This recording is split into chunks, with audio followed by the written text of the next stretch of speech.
السلام علیکم ورحمۃ اللہ نحمدہ ونصلی علی رسولہ الکریم اما بعد فاعوذ باللہ من الشیطان الرجیم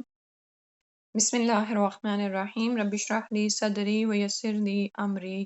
واحلل عقدۃ من لسانی یفقہوا قولی۔ سورہ توبہ آیت نمبر 60 سے انشاءاللہ کرنا ہے۔ انما الصدقات، صدقات تو صرف للفقراء، مفلس لوگوں کے لیے، یا مفلس کی جمع ہے فقیر کے لیے، والمساکینی اور مساکین کے لیے یعنی جو محتاج ہیں، والعاملین اور کام کرنے والوں کے لیے، علیہا اس پر یعنی جو زکوٰۃ کے کام پر مقرر ہوں، والمؤلفتی اور وہ جن کو الفت دی جائے یعنی جن کے یعنی دل لگی جن کے ساتھ یعنی کی جائے، یعنی ان کے ساتھ اچھا تعلق شو کیا جائے، قلوبہم ان کے دل، اور پھر رقابی اور گردنوں کے چھڑانے میں، ٹھیک ہے، یعنی قیدیوں کو آزاد کرنے میں، والغارمین اور تاوان بھرنے والے، یعنی اگر کسی نے کوئی تاوان بھرنا ہے تو اس کی مدد کی جائے، وفی سبیل اللہ اور اللہ کی راہ میں، وابن السبیلی اور راستے کا بیٹا یعنی مسافر، فریضتاً یہ فریضہ ٹھہرایا ہوا ہے، من اللہ اللہ کی طرف سے، واللہ اور اللہ علیم خوب علم والا، حکیم خوب حکمت والا ہے۔ تو پچھلے رکوع میں آپ کو یاد ہوگا کہ منافقین رسول اللہ صلی اللہ علیہ وسلم پر صدقات کی تقسیم کے معاملے میں طعن کرتے تھے، تو اب یہاں پر صدقات کی تقسیم کے حوالے سے اللہ سبحانہ تعالیٰ کا ہی حکم ہمارے سامنے آ رہا ہے، اور یعنی اور یہاں پر یہ بات ہے کہ یہاں پر صدقات سے مراد صرف فرضی صدقہ یا زکوٰۃ ہے، لیکن بعد کے الفاظ جو آ رہے ہیں نا، فریضۃ من اللہ، کہ یہ اللہ کی طرف سے ٹھہرایا ہوا ہے، ٹھیک ہے، تو اس سے پھر پتہ چل رہا ہے کہ یعنی یہاں پر زکوٰۃ کے مراد ہے، اور اس کے لیے بتا دیا گیا ہے کہ کس کس پر خرچ ہو رہے ہیں، اور اس کے علاوہ بھی آپ یہ دیکھیں کہ عاملین علیہ آ رہا ہے نا، تو جو اس پر مقرر ہوں۔ تو صدقات کی تقسیم پر منافقوں کو اعتراض ہوا، تو اس کی تقسیم کی مدات اللہ سبحانہ وتعالیٰ نے خود ہی مقرر فرما دی ہیں۔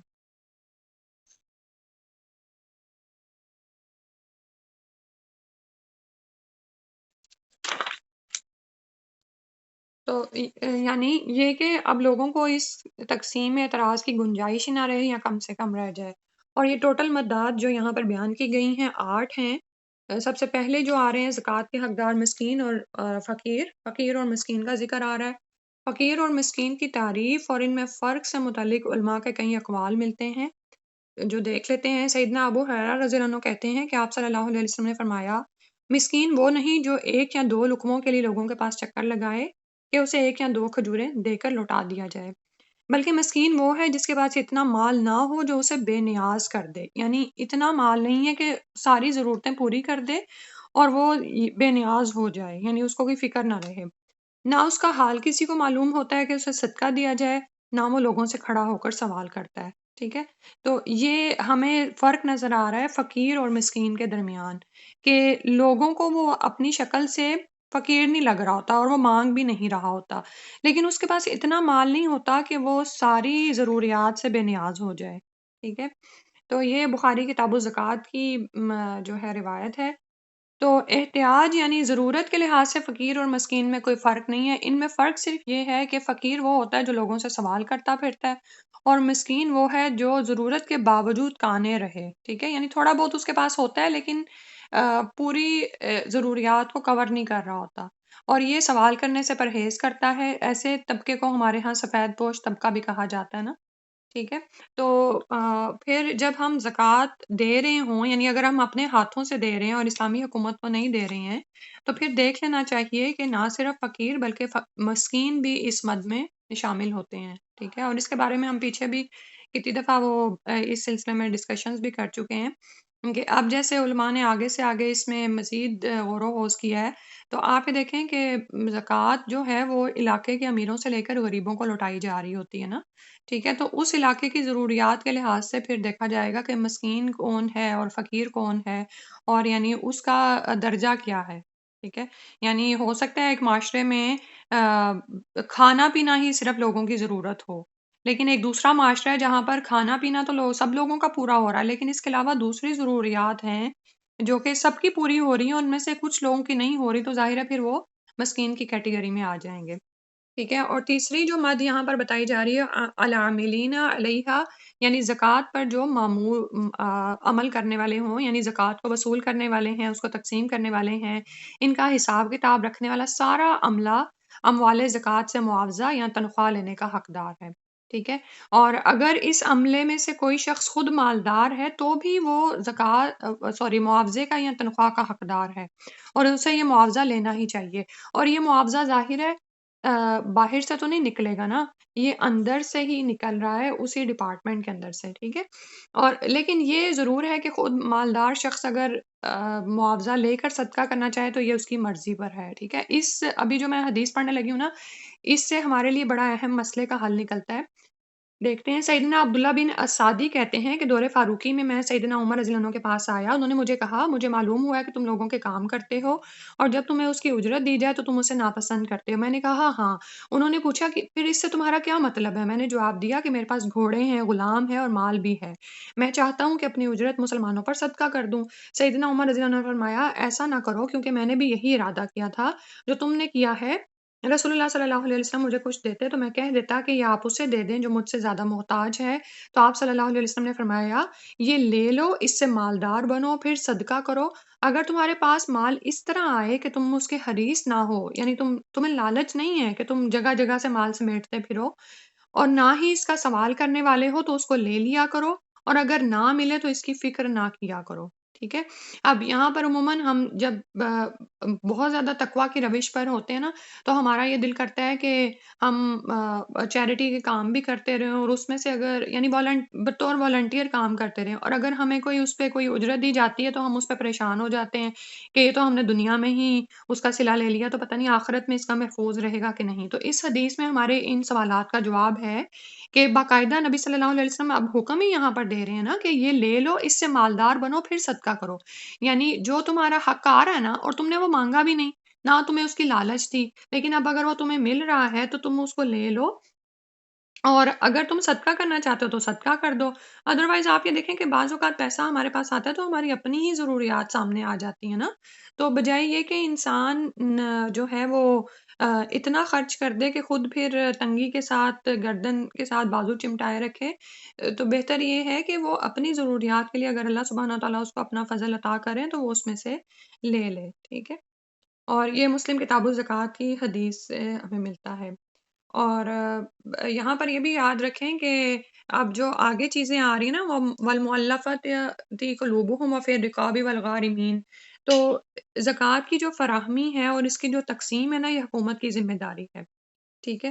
انفرادی طور پر زکوٰۃ صرف اس صورت میں ادا ہوگی جب ایسا نظام زکوٰۃ قائم نہ ہو۔ اگر کوئی خاندان، برادری، قوم اپنے اہتمام میں اجتماعی طور پر فراہمی زکوٰۃ اور اس کی تقسیم کا کام کر لے تو پھر یہ انفرادی ادائیگی سے بہتر ہے، ٹھیک ہے؟ مثال کے طور پر آپ تو رہتے ہی نان مسلم کنٹریز میں ہے نا، تو آپ کو تو انفرادی طور پر زکوٰۃ نکالنی پڑتی ہے، بٹ اسٹل اگر آپ کیا بیک ہوم میں کوئی ایسا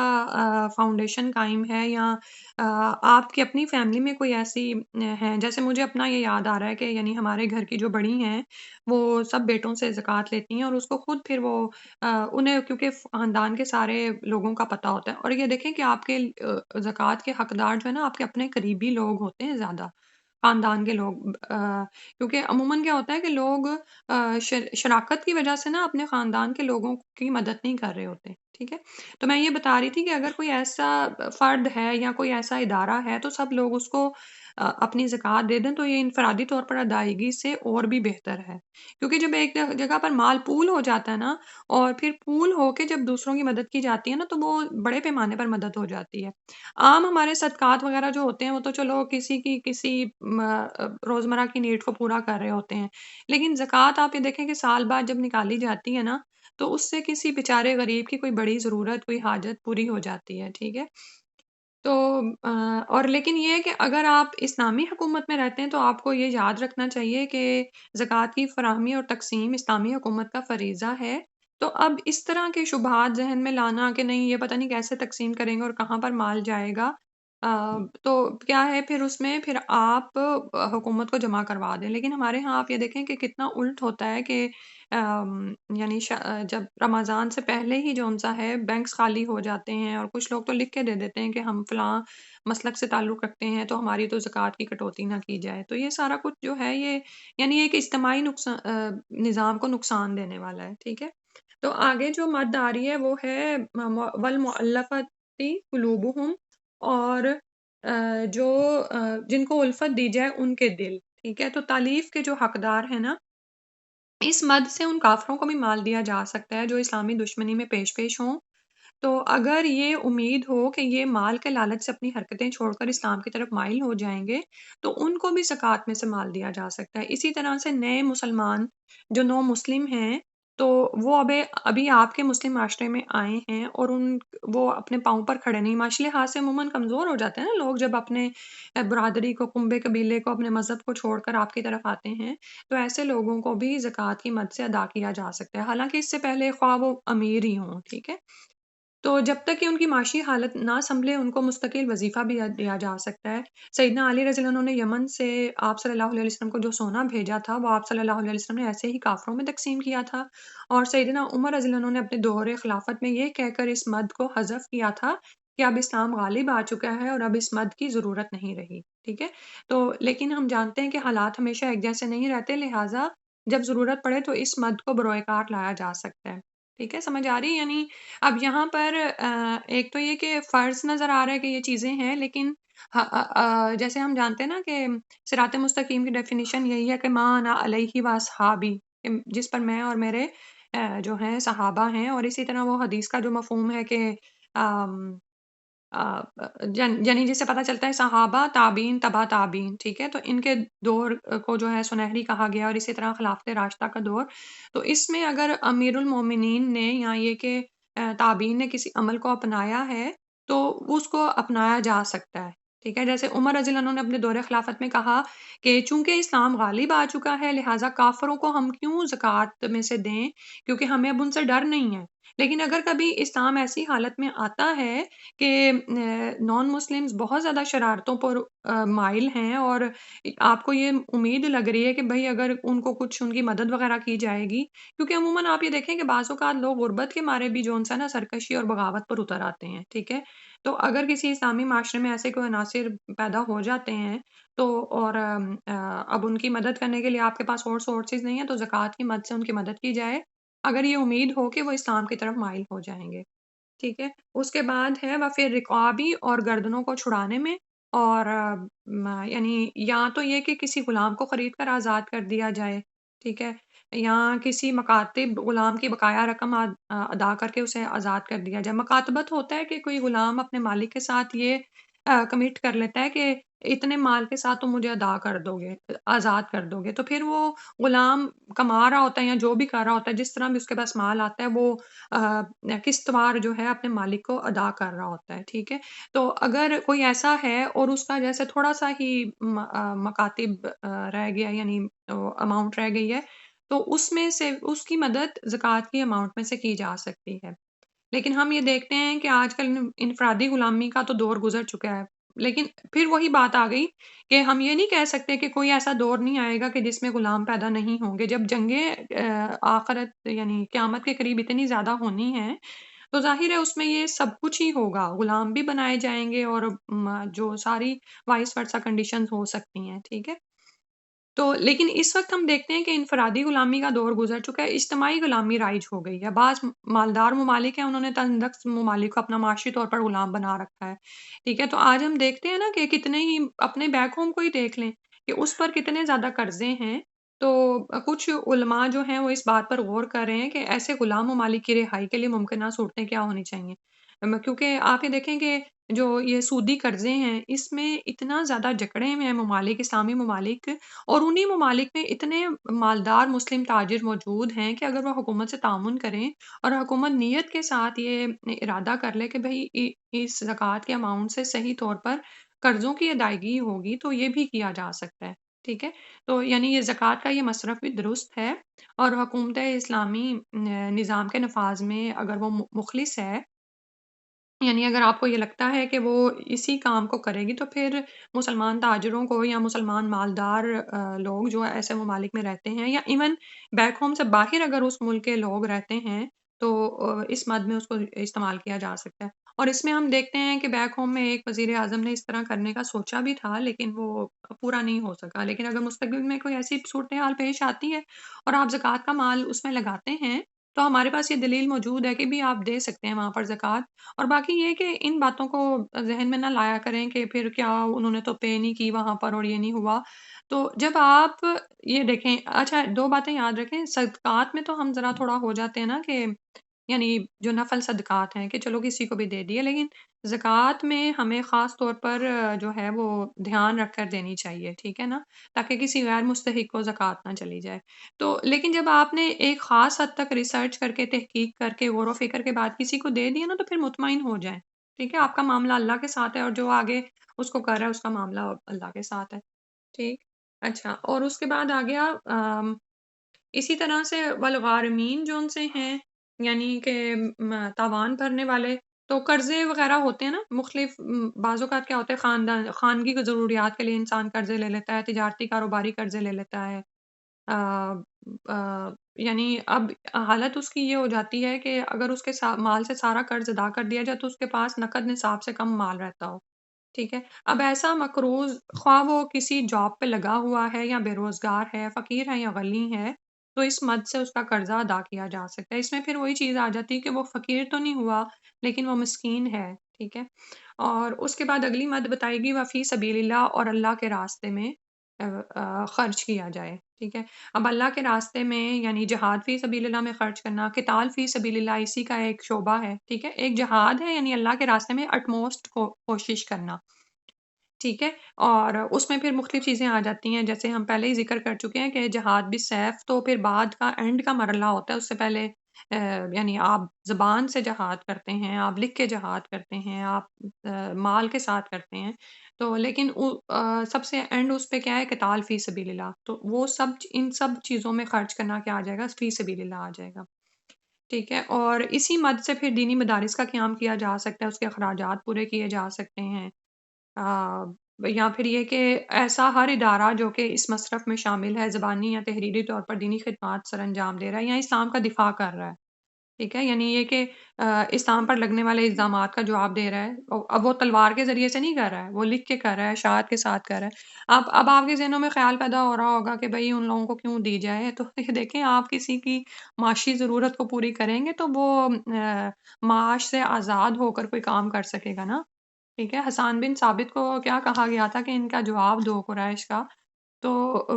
کسی بھی کام کو کرنے کے لیے دیکھیں کہ جب کسی انسان کو معاش کی سے آزاد کیا جائے گا تو وہ کوئی کام کرے گا نا۔ یعنی مجھے یہ حیرت ہوتی ہے کہ بعض اوقات لوگ نا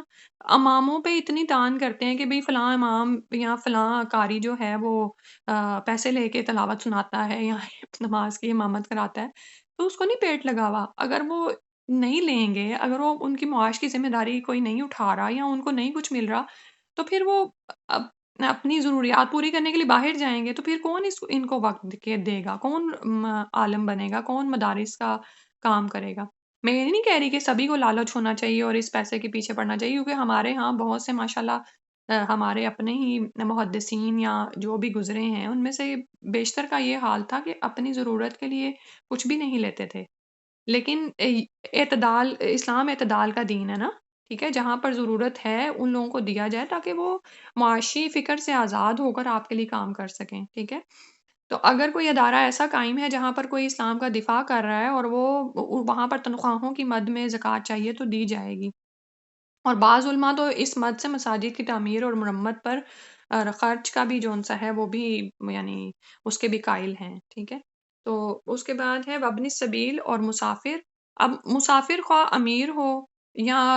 فقیر ہو، اگر اسے سفر کے دوران ضرورت پیش آ جاتی ہے تو اس کی بھی مدد کی جا سکتی ہے۔ مثال کے طور پر آپ دیکھیں کہ سفر کے دوران ایسا کوئی بھی واقعہ رونما ہو سکتا ہے کہ آپ بہت اچھی سواری پر گھر سے نکلے لیکن سواری خراب ہو گئی، جیب کٹ گئی کسی مسافر کی، مال ہی نہیں رہا ہے، تو اب اس کی بھی مدد زکوٰۃ کی مد سے کی جا سکتی ہے۔ فریضۃ من اللہ، یہ اللہ کی طرف سے فریضہ ہے، یعنی فرض کر دیا گیا ہے۔ واللہ علیم حکیم، اور اللہ سبحانہ وتعالیٰ خوب علم والے، خوب حکمت والے ہیں۔ ٹھیک ہے، اور زکوٰۃ کی جو فراہمی اور تقسیم کے لحاظ سے اس میں یہ لکھا ہوا ہے کہ معاشرے کو 3 طبقات میں تقسیم کیا جا سکتا ہے۔ ایک اغنیاء کا طبقہ ہے جس سے زکوٰۃ وصول کی جاتی ہے۔ دوسرا فقراء اور مساکین کا یا مقروضوں وغیرہ کا طبقہ ہے جس سے زکوٰۃ دی جاتی ہے۔ اور تیسرا متوسط طبقہ ہے جس پر زکوٰۃ فرض نہیں ہوتی،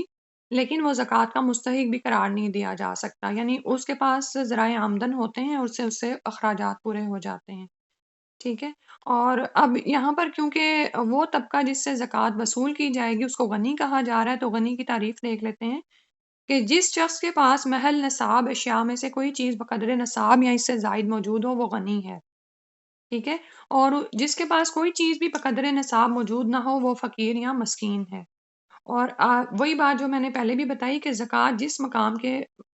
اغنیاء سے وصول کی جائے گی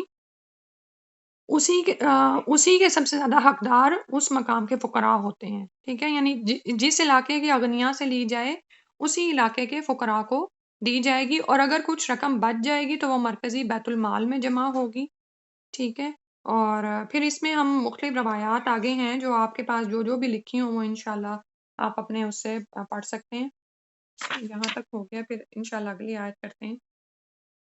روایات میں نے اس لیے بتائیں کیونکہ یعنی مختلف ادوار میں نبی صلی اللہ علیہ وسلم نے کیا کیا تھا، اور اس کے بعد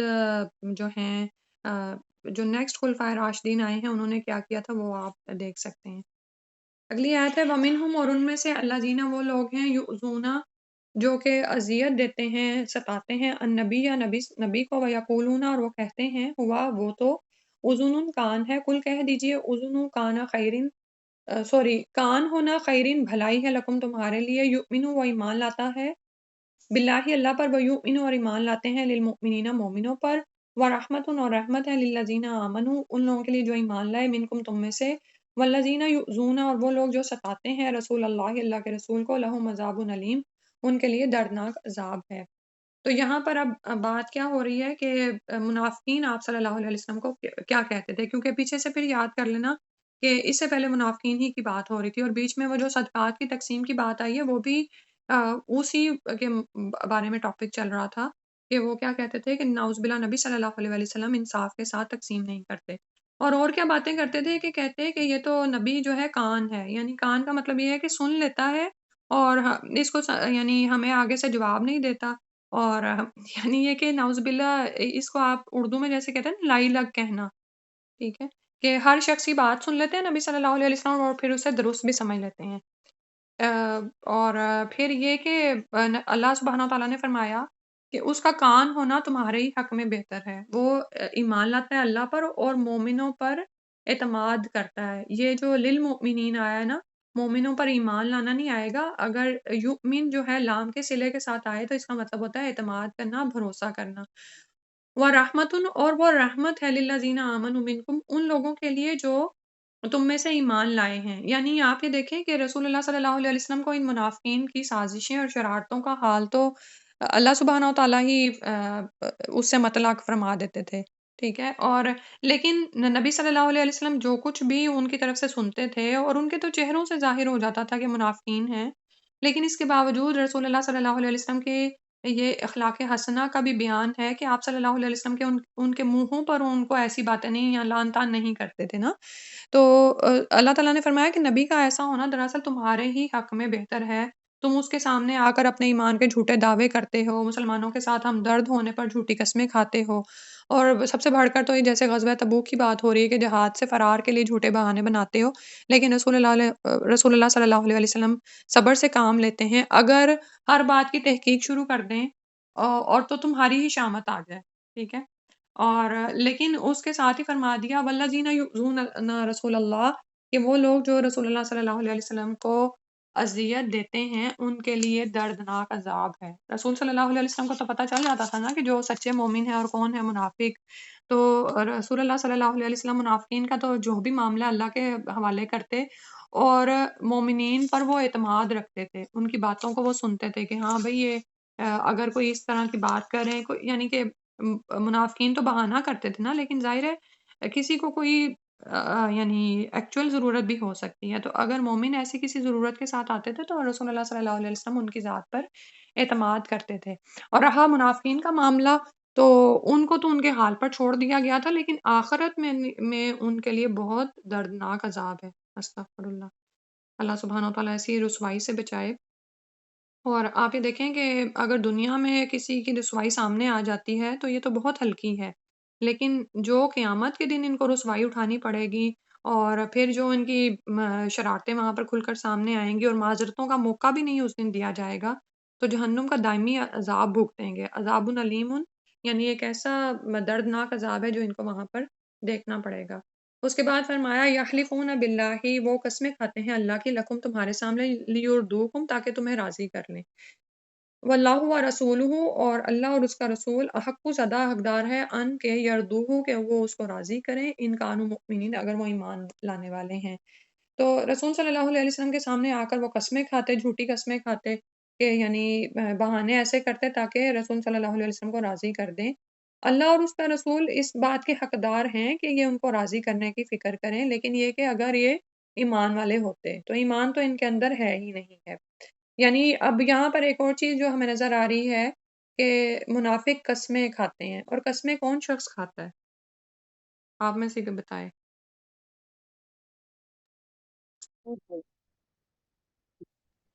جھوٹا شخص۔ ہاں، جھوٹا شخص قسمیں کھاتا ہے، جس کے دل میں نہیں نا چین ہوتا، اور وہ غلطی پر ہوتا ہے، اور وہ بہانے پیش کر رہا ہوتا ہے، تو وہ پھر قسمیں کھا کے اپنے آپ کو سچ ثابت کرنے کی کوشش کرتا ہے۔ جو سچا شخص ہے نا، اس کو پھر قسمیں کھانے کی ضرورت نہیں پیش آتی ہے۔ پھر اس کے بعد فرمایا علم یعلمو، کیا وہ نہیں جانتے، انہو کہ بے شک وہ من جو یحادد اللہ، مقابلہ کرے گا اللہ کا، حد یہ جو ہے نا، یعنی حد سے گزر جائے گا، یعنی جو اللہ نے شرعی حدود نافذ کی ہیں ان میں یعنی شدت کرے گا، ان سے آگے بڑھ جائے گا۔ حدید بھی اسی سے نا، لوہے کو کہتے ہیں، ٹھیک ہے، یعنی مقابل آئے گا اللہ و رسولہ اور اس کے رسول کے، فَأَنَّا تو بے شک لہو اس کے لیے نارا جہنم، جہنم کی آگے خالدن فیہا، وہ اس میں ہمیشہ رہے گا۔ تو وہی بات جو پہلے بھی بعض اوقات کیا ہوتا ہے کہ ہم غلطی کرتے ہیں نا،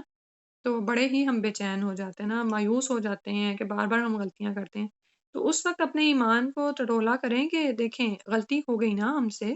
تو غلطی تو انسانی فطرت کا حصہ ہے، تو ہم اللہ کے مقابل تو نہیں آ رہے ہوتے نا، یعنی ہم جان بوجھ کے تو نہیں یہ کرتے کہ نہیں اللہ نے یہ کیسا حکم اتار دیا تو میں تو اس کے اگینسٹ ہی جاؤں گی، نعوذ باللہ من ذالک، بلکہ غلطی ہم سے ہو جاتی ہے، بار بار ہم سیکھتے ہیں پھر گرتے ہیں۔ تو یہاں پر جو نعرہ جہنم خالدن فیہا، ہمیشگی کی جو آگ جس کے لیے کہی گئی ہے نا، یہ وہ لوگ ہیں جو اللہ اور اس کے رسول کے مقابل آ جاتے ہیں، یعنی دو پارٹیز ہیں نا دنیا میں، ایک حق کی پارٹی ہے اور ایک باطل کی۔ حق کی پارٹی اللہ کی پارٹی ہے، اور جو باطل کی ہے وہ شیطان کی ہے۔ تو پھر دیکھا کریں کہ کہیں ایسا تو نہیں ہے کہ ہم اللہ اور اس کے رسول کے تو نافرمان ہیں اور شیطان کے وفادار ہو گئے ہیں، ٹھیک ہے؟